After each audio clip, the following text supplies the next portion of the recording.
The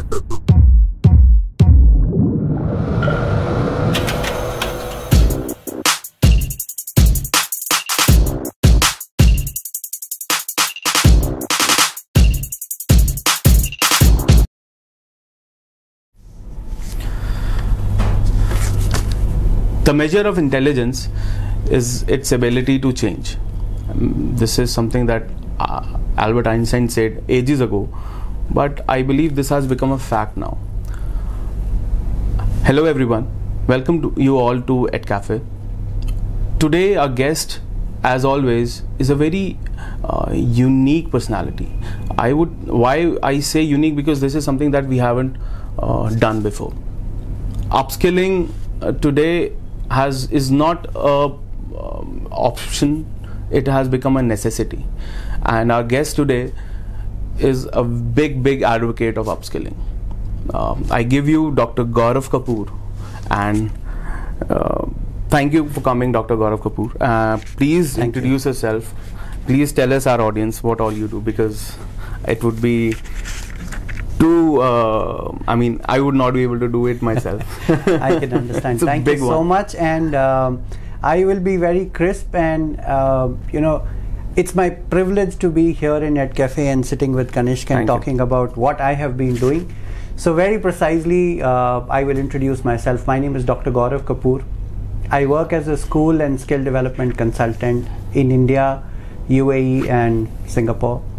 Which means I work with school very closely, and I consult them on pedagogy, on training, and it is actually a school transformation program that I work on. Second, I also work with corporates, especially the startups, edTechs who want to be in the school space, who want to grow with us, and who do not find the right channel to get entry into schools. I also help and advocate some of the NGOs. I won't name because then it will be a long list, but I help NGOs to get into different kind of CSR programs, and in doing all this I am trying to bridge the gap between skill and what the school is teaching. That's a beautiful thing, that you're consulting schools and especially education institutions. Of course your corporate consulting is not hidden from all, but specifically talking about education institutions, they do require such consultations, because there's so much involved in their primitive methods that it becomes very difficult for them to evolve right away, right? Talking about that only, what are the new life skills or career skills that you see are something that is much required by these institutions in today's world, considering the situation that we are facing right now post-COVID? So all the viewers of edCafe, I'm just going to pose you a question, and maybe you can pause it, look for the answer and come back again. Do we actually know how many 21st century skills are listed? We all talk about 21st century skills, but do we know the number of these skills? I mean, probably not. List, right? So there are about 16 to 18 21st century skills that we are now talking about. That includes creativity, that includes problem solving, that includes communication, and so on and so forth. But precisely if you look at our school system, I'm not saying it has been old or it has been it is now on the reform stage and with NEP 2020, but we have to be very precise of what we are talking to our kids. When we are saying skill, we need to be very precise that skills is something that is a life ability, that's an ability for life. हम सिर्फ ये नहीं बोल सकते कि हमने बच्चे को मैथ सिखा दिया या साइंस सिखा दिया, या एक language itself is a skill, communication itself is a skill. So if you look at precisely, and I always tell educators, you have to embed this in what you are teaching. आप science अलग नहीं पढ़ा सकते, आप maths अलग नहीं पढ़ा सकते, और आप लाइफ स्किल्स अलग नहीं पढ़ा सकते. So this morning I was talking to my daughter, and she's started traveling alone now to a couple of places, and I tell them, how much of life skill are you learning? You have learned how to manage money, right? So I need to have money in my pocket to travel. You've also learned to carry yourself. You also learn how to speak with people. All these are life skills which have to be embedded while we talk to schools, while we talk to curriculum companies, while we talk to books, book publishers, while we talk to people who come and train our teachers. So I think very, very essential part that we embed some of these skills in what we are doing. This takes me back to my school days. Actually, not exactly school days, but yeah, something connected to it. Few years back, I was talking to a friend of mine. This is before I started interacting with educators. I was talking to a friend of mine and just said कि okay, हमने इतना सब कुछ पढ़ा, science पढ़ी, maths पढ़ा, study all these concepts. But I don't know how I'll be able to use them. I never use them. I never used trigonometry to solve any problem in my life, or some phenomena. Most of the phenomena that I learned, theories I learned in physics, chemistry, mathematics, I'm not able to use them right away. So what's the purpose of it, right? I think this is what you're trying to emphasize on, that all these concepts that we're learning, we should be able to make students understand that how you can use them in your day-to-day life. And I also feel that all the stakeholders should be involved in building these skills in our children. हमारे parents, and मैंने हिंदी में एक parent orientation लिया एक school में, और उन्हें बोला आपने जमा घटा गुणा भाग किया है कभी घर पे? Maybe some of these parents were less educated.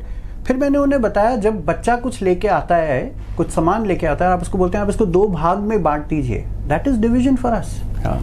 It is just that कि हमें अवेयरनेस क्रिएट करनी है amongst our parents to tell them experientially बच्चे क्या सीख रहे हैं.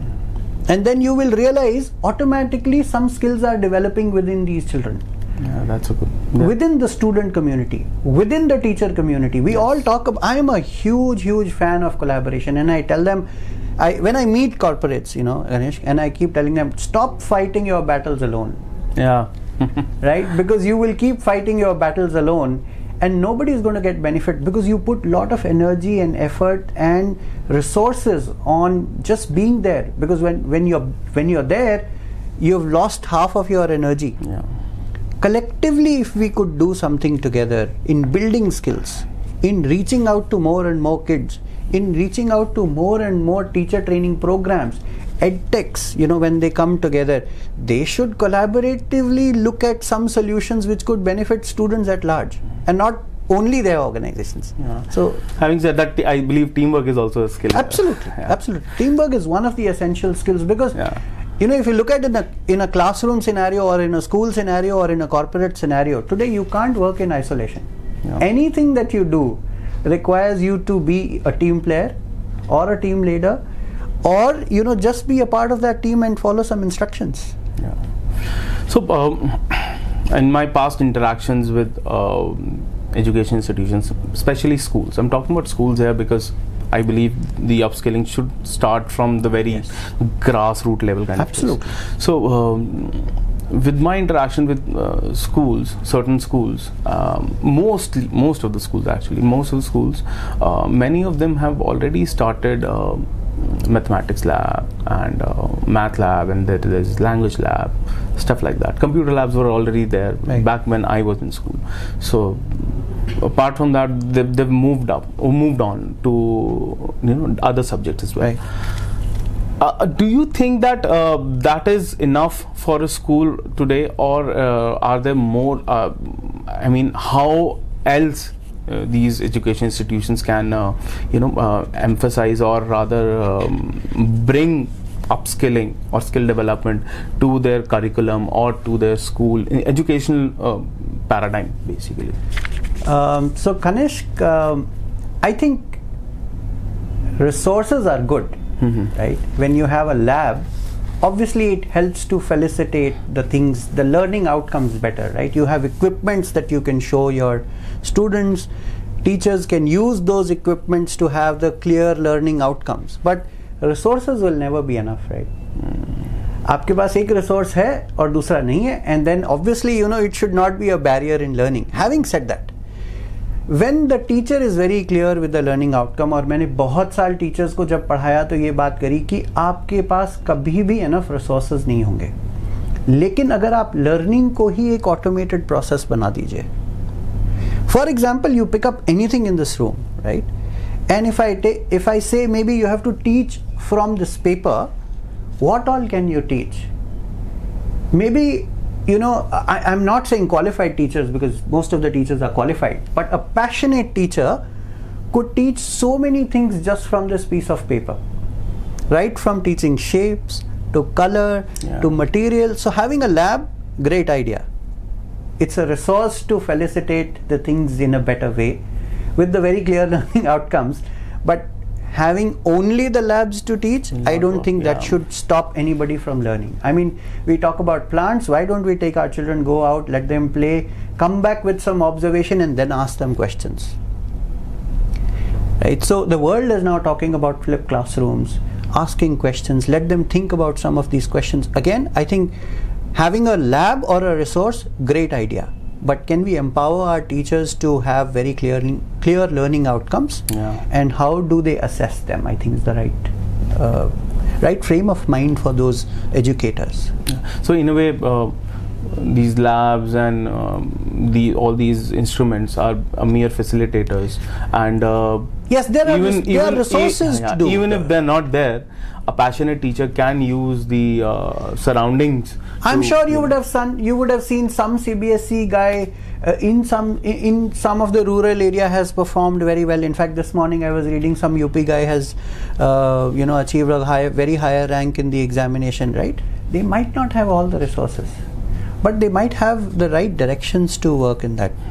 So basically, you're saying that if the educator himself is passionate and skilled enough, he will be able to impart that skill to others, right? Certainly, and no doubt resources will help you to learn faster. Sometimes they are required to understand a concept, but that should not be the barrier in learning. So I think this is the same thing that these new age coaching that are bringing up, the things that they're bringing up. I saw a video on physics wala guy Alak Pandey, and he was using very interactive methods to teach physics, concepts of physics, right? Some few people in my family also are educators, and I see them interacting with students in a very physical way, where they use their hand motions and just like this, the paper, they use other things as well. I've also been interacting with a lot of unique educators, freelance educators who are doing the same thing. But this brings me to my next question, where I feel which is something that is more something that comes in my purview. How do you feel the technology can help in the upskilling process of these students? I think very related. I mean, very related question to what we are trying to do today, right? When I say resources will never be enough, right? In my previous statement, I said. But if you look at the number of students we want to cater, or we want to build the skill, right? And I think again, it is a tool which will help you to facilitate things in a better way. What happened during the COVID time? Learning never stopped. Teachers sitting at home, maybe about 40, 50, 100 students sitting at their place, and they're learning and they're exchanging ideas. Again, I think with technology, it is a resource which can be optimally used to help and facilitate learning for our students.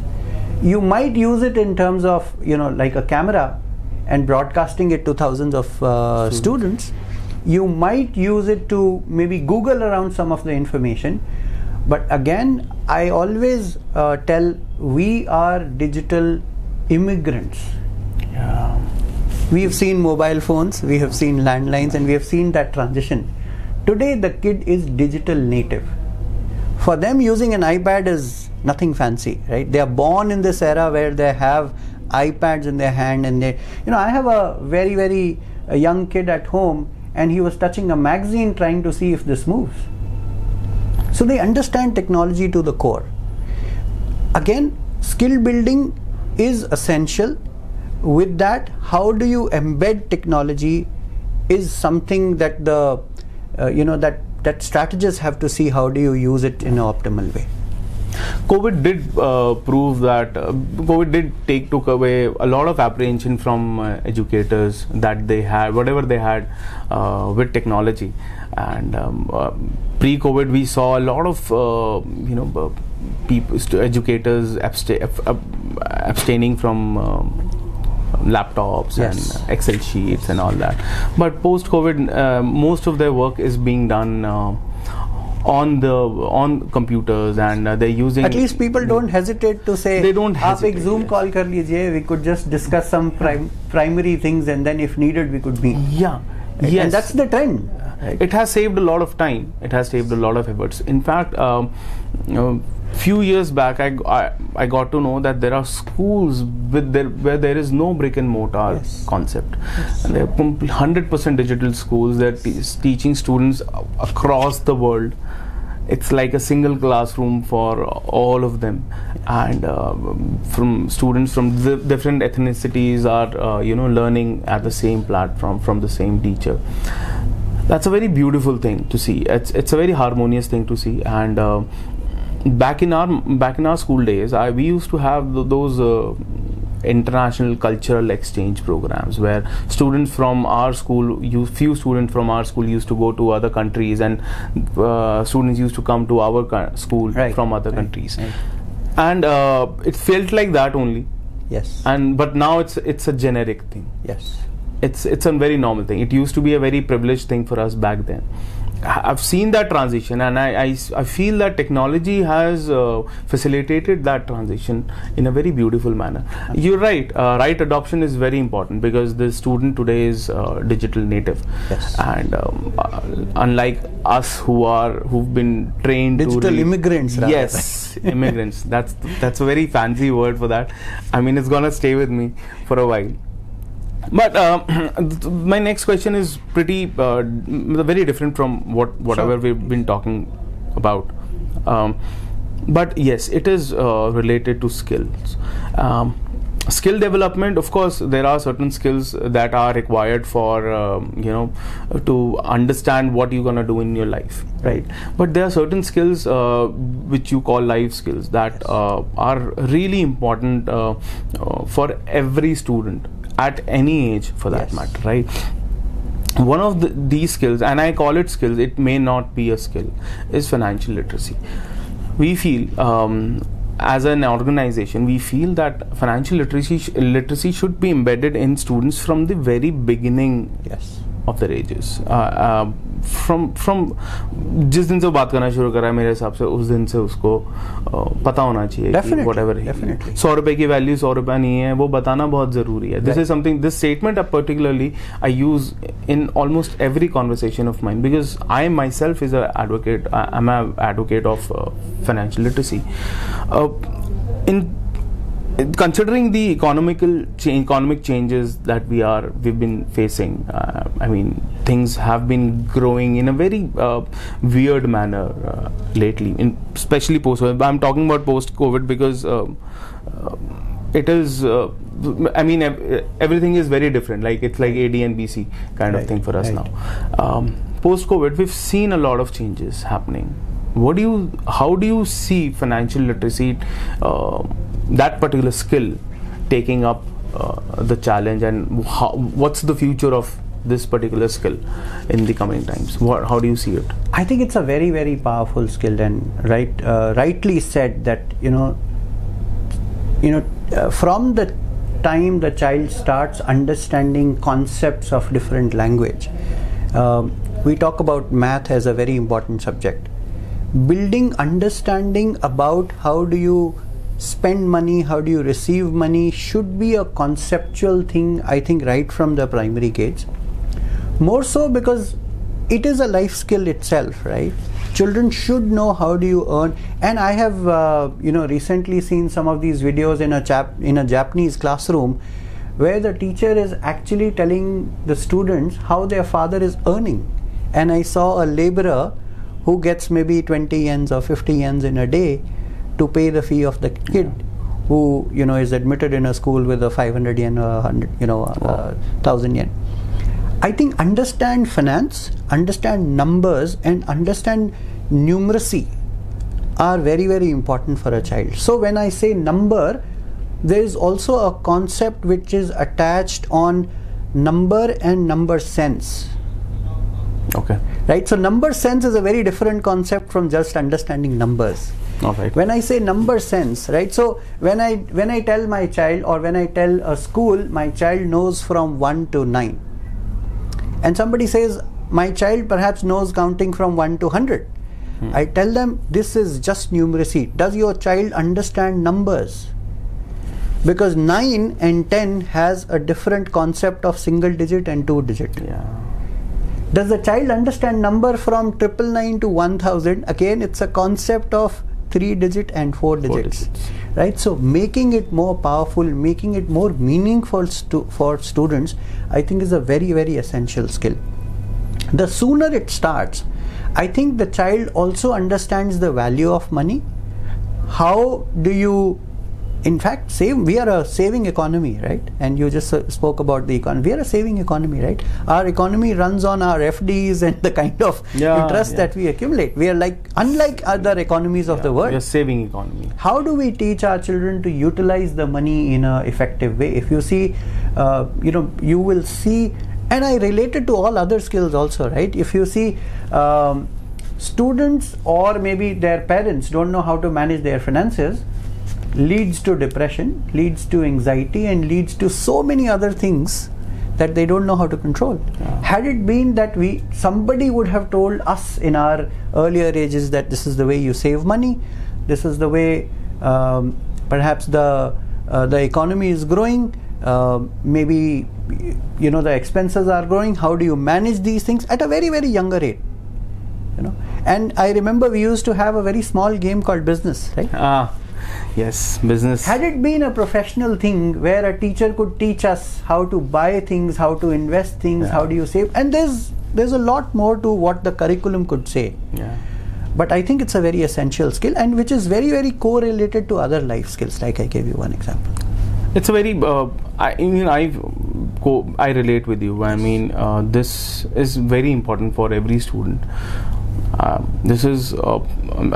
share a very quick story shared with me by another educator, that a parent came to her, and that school, by the way, was teaching financial literacy from the very beginning. Right. And the educator, she told me the story, and the parent came to that educator, and she said that I'm a single mother, and my child one day said that, Mama, you are spending this much, and I know that the household earnings are these much, and so considering that, you don't have to spend on me this much. Right. So, that's a very small child. I think he was that child was in class 2nd or 3rd maybe, and coming that from a child of that age, it was something phenomenal. I mean, I haven't heard that. I was very touched to hear that, because I was not,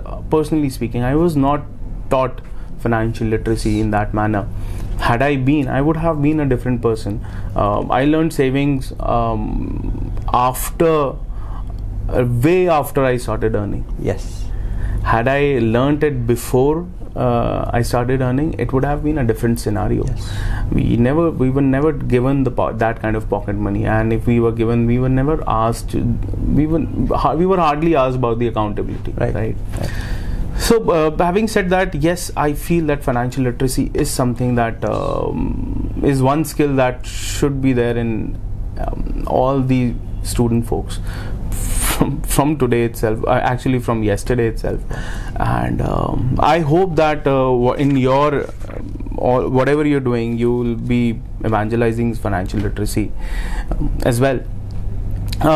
I think this brings us to the end of the conversation. I would love to talk to you about so many things, because skill development is something that is very close to my heart. But would you like to tell say something to our audience? So, some snippets. Quick 2-3 things that I thought maybe, you know, since we are reaching out to larger audience through technology, and I'm a firm believer that the more you could spread a good word, the better, you know, you are known for your good ideas.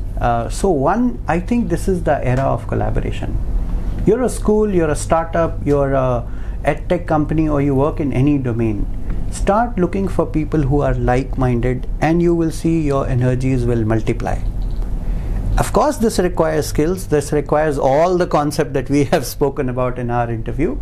The second important thing is learn to explore. I feel a lot of entrepreneurs today, because I speak to startups and I speak to entrepreneurs and founders and CEOs day in and day out, they are scared to experience and experiment. Go out and experiment more. I think because you are at a startup, you have all the leverages to go out and experiment a little more, but when you grow up, maybe there'll be some restrictions. And the third thing which I realize is, start learning your mistakes. Start learning from your mistakes rather, right? So there could have been mistakes that you've done in your previous thing. That should not stop you to go and experiment more. So keep growing. And I also wish all the viewers of edCafe, thank you to you, and thank you and our entire team for calling me here and speaking to me and listening to my ideas. It was a great session. Thank you so much. Thank you very much, Gaurav. It was our pleasure. We have a small tradition where it's a very infamous tradition, not so unique, but where something where we get a mug signed. Wonderful. From all our guests. Please do the honors. Thank you so much.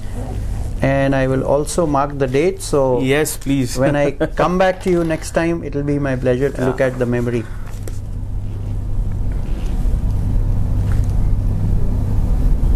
We would want another one to be signed. Thank you.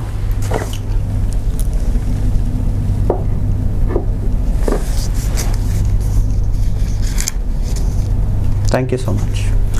Thank you. So, collaborate, experiment, and learn from your failures. This is our take from today's conversation. We are very grateful to Dr. Gaurav Kapoor to take out this time and talk to us and our audience today. Next time we'll be bringing in another very unique guest. Stay tuned. Thank you all for joining us today. Bye-bye. Thank you.